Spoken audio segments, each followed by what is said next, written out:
Bonjour à toutes et à tous, je suis ravie de vous retrouver aujourd'hui pour évoquer toujours le chemin de l'union. Alors au-delà de cette union et de cette voie incarnée d'être soi, d'être pleinement soi dans tous les espaces, c'est-à-dire corps, cœur, âme, esprit, et d'incarner véritablement la voix du cœur, je tiens véritablement à partager aussi dans ces vidéos tout l'espace relié à l'union au couple, et cela s'adresse d'ailleurs aussi bien aux personnes qui sont en relation qu'à celles qui ne le sont pas, et également à celles qui aspirent vraiment à une union mais qui peut-être se désespèrent ou ressentent que finalement elles sont bien seules et qui quelque part inconsciemment ferment des portes à l'engagement, au fait d'attirer une union qui leur ressemble et qui leur convienne. Voilà, parce que si je fais ces vidéos, c'est aussi pour pouvoir exprimer à quel point la réconciliation du féminin et du masculin à l'intérieur de soi peut véritablement modifier en fait les relations, soit que nous allons attirer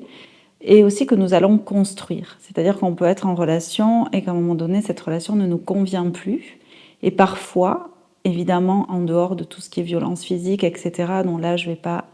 revenir dessus, mais où il y a un véritable besoin immédiat de protection. En dehors de cela, lorsqu'il y a fuite, ça peut être tout simplement parce qu'il y a véritablement une opportunité à grandir et aller se rencontrer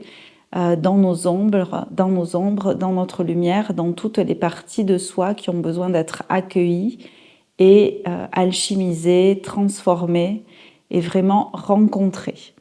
Donc dans cette vidéo, je voulais notamment vous parler de la manière et l'efficacité qui va être engendrée dans notre relation pour attirer des relations plus saines ou construire une relation plus saine lorsqu'on va soi-même véritablement rencontrer et transformer nos polarités intérieures, à savoir notre féminin et notre masculin. Alors il faut savoir que, évidemment, quand c'est abordé comme cela, on reste malgré tout dans une notion de polarité et de différenciation, de séparation. Et le but ultime étant à terme d'unifier totalement nos polarités pour ne plus les vivre, les ressentir, ni les considérer comme étant séparées. On est là vraiment pour retrouver cette union, cette unité intérieure. Mais à un moment donné, le chemin de l'incarnation nous demande et nous permet aussi d'aller à la rencontre de ces polarités qui sont en chaque être, quel que soit notre sexe, que l'on soit homme ou femme. Et on peut regarder et on peut remarquer, et c'est peut-être déjà votre cas, que la plupart du temps, on a forcément une polarité qui est plus présente qu'une autre. C'est-à-dire qu'on peut avoir un féminin ou un masculin à l'intérieur de soi plus développé, plus présent. Et cela, évidemment, va dépendre aussi de la manière dont on va cheminer, dont on va se rencontrer, dont on va apaiser nos blessures, puisque tout part de notre histoire personnelle, de notre enfance, de la manière dont on s'est construit. Et évidemment, tout cela va influencer également toutes nos relations. Donc au niveau du féminin, si on repart là-dessus, le féminin est une énergie, une conscience à l'intérieur de nous qui va être beaucoup plus réceptive, qui va nous relier à notre intuition, à notre créativité, à notre sensibilité, à l'écoute véritable de soi, à la douceur, à plusieurs éléments, notamment l'eau. Je ne vais pas tout détailler ici, mais en tout cas, c'est vraiment cette capacité à ressentir, à se réparer, à s'apporter de l'amour, de la compassion, de l'affection, de la tendresse. C'est toute cette part beaucoup plus accueillante et réceptive. Et cette polarité masculine, ça va être beaucoup plus le fait de passer à l'action, de poser ses limites, d'aller chercher sa structure, sa protection, de se réhabiliter, de poser des limites saines. et surtout d'agir, d'être vraiment dans l'action, dans cette présence, dans cette puissance, dans cette force aussi. Donc les deux, petit à petit, lorsqu'on va ouvrir les yeux, cheminer, transformer, on va pouvoir vraiment les faire danser ensemble, les faire se rencontrer, leur permettre de soutenir, de collaborer. Exactement comme dans un couple, lorsque les deux êtres sont conscients et en chemin. C'est comme si finalement ces énergies étaient complémentaires. Et quelque part, elles se sont déséquilibrées du fait d'un chemin intérieur, de problématiques relationnelles dès l'enfance, du lien que l'on a pu entretenir aussi bien avec son père qu'avec sa mère, de tout ce que la société également est venue déposer chez nous comme conscience restrictive et limitée dans la vision du couple. Donc c'est tout un cheminement, c'est un véritable processus que celui d'aller sur ce chemin de l'union, de la réconciliation, de la réparation, de la retranscription, dans le sens où on va vraiment retranscrire intérieurement des éléments de notre histoire pour mieux les comprendre, pour mieux les accepter, pour mieux les accueillir et leur permettre ainsi de s'alchimiser sur plusieurs plans. C'est-à-dire qu'on va à la fois en avoir conscience au plan psychologique, au plan spirituel, notamment si on a conscience ou si on croit en des vies multidimensionnelles, des vies karmiques, mais aussi des choses qui se rejouent dans notre histoire. Et aussi au plan physique, puisque le corps est le réceptacle de notre histoire et que c'est là où se contiennent tous les traumas, tous les enjeux, toutes les relations que l'on a pu vivre, tout ce qui s'est passé par le passé, nos premières histoires relationnelles, affectives, les premières histoires d'amour. Donc tout ça va créer à un moment donné un contexte qui va faire que les blessures vont ressortir. Et c'est comme ça qu'on va retrouver notamment que, encore une fois, que l'on soit un homme ou une femme, des relations blessées, des difficultés à se vivre en relation de manière apaisée, soutenue, comblée. Parce que lorsqu'il y a un déséquilibre de nos polarités, que ce soit féminine ou masculine, eh bien on va avoir tendance à aller rechercher à l'extérieur, et notamment à travers une relation, à travers un partenaire, tout ce que l'on n'a pas réussi à équilibrer et à apaiser à l'intérieur de soi. Donc au niveau du masculin blessé, on va retrouver des difficultés à s'engager, à passer à l'action, à se manifester, à se réaliser, à devenir quelqu'un tout simplement au niveau identitaire, à prendre sa place, à honorer sa place. Il peut y avoir vraiment des peurs de l'échec, une hyperactivité ou une difficulté vraiment à aller au bout de ce qu'on fait, à devenir adulte en quelque sorte. Et un féminin intérieur blessé, ça va être davantage des dépendances affectives, dépendances relationnelles, des difficultés vraiment à s'abandonner, à se faire confiance, des difficultés aussi à être en paix avec l'image de soi, ça va être la peur du rejet, la peur de l'abandon, de la difficulté à aller vraiment rencontrer son intériorité, à accueillir ses ressentis. Et c'est vrai que lorsque ces blessures ne sont pas reconnues, ne sont pas vues, ne sont pas accueillies, eh bien on va vraiment retrouver une difficulté aussi à se compléter, à se faire confiance, à s'organiser intérieurement aussi au niveau identitaire, à vraiment réouvrir une confiance à l'autre. Puisque de toute manière, si cette confiance, elle ne s'instaure pas suffisamment, si elle ne se dépose pas, si elle ne s'incarne pas suffisamment à l'intérieur de nous et qu'elle n'est pas solide en fait, eh bien la relation extérieure va être le miroir et va refléter. Donc c'est toujours d'aller cheminer dans une relation consciente avec qu'est-ce que l'autre me montre, qu'est-ce que la relation me dit de moi. Et c'est exigeant, c'est engageant, mais c'est véritablement salvateur, aussi bien pour soi que pour l'union ou celle que l'on a envie d'attirer. Et ce sont de réelles dynamiques qui se passent ici et qui vont effectivement se retrouver entre l'homme et la femme. Et plus on va aller prendre conscience de ces dynamiques, qu'elles soient aussi psychologiques, relationnelles, intellectuelles, corporelles, plus on va pouvoir aller se compléter soi-même et sentir qu'on peut compter à la fois sur ce féminin et ce masculin intérieur, quelque part recoller les morceaux aussi de toutes les parties de nous que l'on a laissées de côté, que l'on n'a pas écouté, que l'on n'a pas entendu, qui n'ont peut-être pas été aussi entendues quand on était enfant. Ça va dépendre aussi de la place que l'on a eue. Si on a une fratrie, de la place que l'on a bien voulu nous donner, que ce soit à la fois une place d'enfant, entre guillemets, rejeté, non désiré, ou au contraire complètement admiré, ou auquel on a laissé une forme d'espace de toute puissance.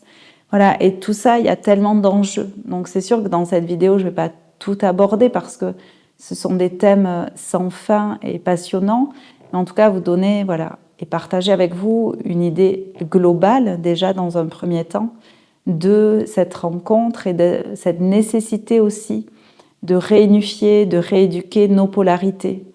Et également l'image que l'on a de soi, de l'autre, de la relation. Qu'est-ce qu'on va mettre dans la relation? Qu'est-ce qu'on va avoir envie de nourrir? Puisque une relation, elle se nourrit, et elle se nourrit à deux. C'est aussi une relation de soi à soi, où il y a encore un deux, c'est-à-dire il y a notre propre polarité féminine, notre propre polarité masculine, et comment on va aller les faire danser, comment on va aller décristalliser tout ce qui s'est condensé et cristallisé dans cette relation aussi de soi à soi. Donc il y a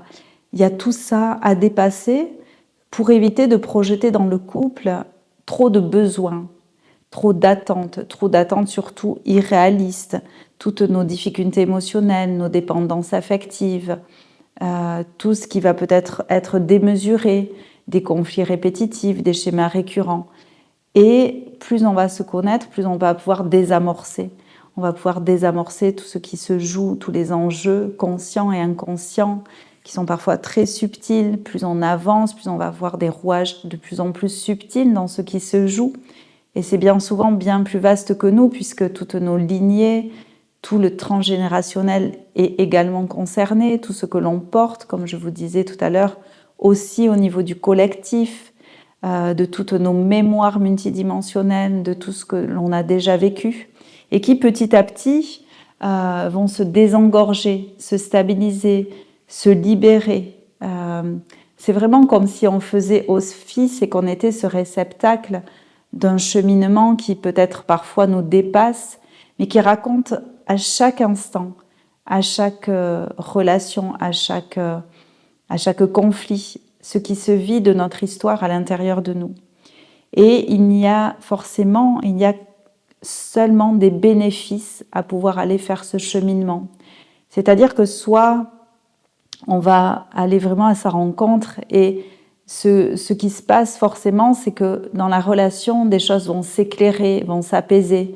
vont se manifester. On va aller vraiment vers cette réconciliation intérieure qui va apaiser tous ces mouvements conflictuels de soi à soi, de soi à l'autre. C'est véritablement aussi avoir une meilleure connaissance de soi, une écoute de soi et de l'autre forcément plus authentique, plus profonde, peut-être moins intellectualisée, mais plus à partir désormais d'un espace du cœur, d'un espace de conscience plutôt qu'un espace de peur, de rejet, de restriction, de jugement. Puisque souvent, on va, par facilité, quelque part, notre mental va se mettre à juger l'autre, à le placer comme étant responsable de ce qui nous arrive. Or, on est responsable de tout et absolument tout ce qui nous arrive. Et ça, c'est non pas pour nourrir le jugement de ce qui nous arrive et non pas pour aller de nouveau rentrer dans la dualité, la notion de j'ai bien fait, j'ai mal fait, pas du tout. C'est vraiment d'avoir conscience de nos schémas, de nos rouages, de ce que l'on se fait vivre pour tendre vers des relations plus équilibrées, une confiance intérieure renforcée, toute une structure en fait intérieure renouvelée. et surtout pour aller se libérer aussi de toutes les croyances intergénérationnelles de notre couple parental, du couple qui nous a éduqués, est-ce que, évidemment, on a connu très prématurément la séparation dans notre vie, voilà, de tous ces enjeux, de tout ce qui se revit en permanence. Et tant que c'est pas élagué, tant que c'est pas transmuté, c'est quelque chose qui va nous faire revivre aussi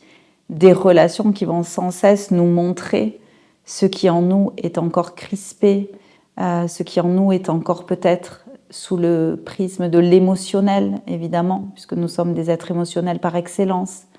Et comment on va arriver aussi, peut-être à un moment donné, à faire le deuil des contes de fées pour s'autoriser à véritablement vivre le conte de fées que l'on a envie soi-même de se créer, et non pas celui qu'on nous a raconté et qui a peut-être été dévié, qui a peut-être été suridéalisé et qui nous fait espérer une relation qui peut-être n'arrivera jamais. Parce qu'à partir du moment où on cherche à se combler totalement de la présence de l'autre, eh bien on ne sera perpétuellement jamais satisfait, puisque soi-même on n'aura pas pris le temps de se renforcer intérieurement, de se combler de soi et de sa présence et de cette union intérieure. Donc, ce qui peut être intéressant pour vous, c'est si vous êtes sur ce cheminement, c'est d'aller vraiment peut-être vous poser les bonnes questions, vous observer avec sincérité, honnêteté, de regarder vraiment quels sont les conflits, les situations, les relations qui reviennent le plus souvent dans votre vie. Qu'est-ce que l'autre, qu'il soit là ou pas, finalement vous renvoie, que vous soyez en couple ou pas, même que lorsqu'on n'est pas en couple, c'est se demander, refaire un peu le bilan relationnel,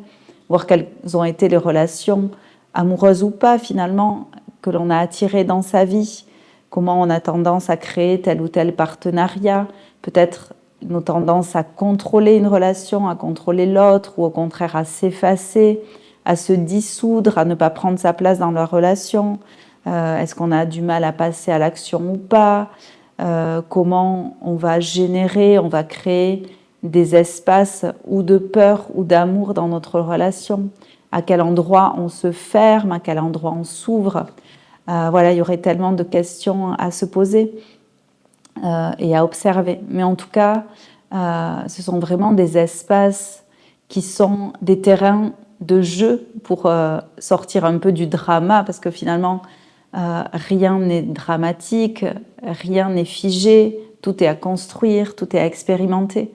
Et c'est vraiment, si on sent l'appel que la voix du couple, quelle qu'elle soit, encore une fois, intérieure ou extérieure, est vraiment quelque chose de récurrent sur notre chemin, alors c'est que peut-être notre âme,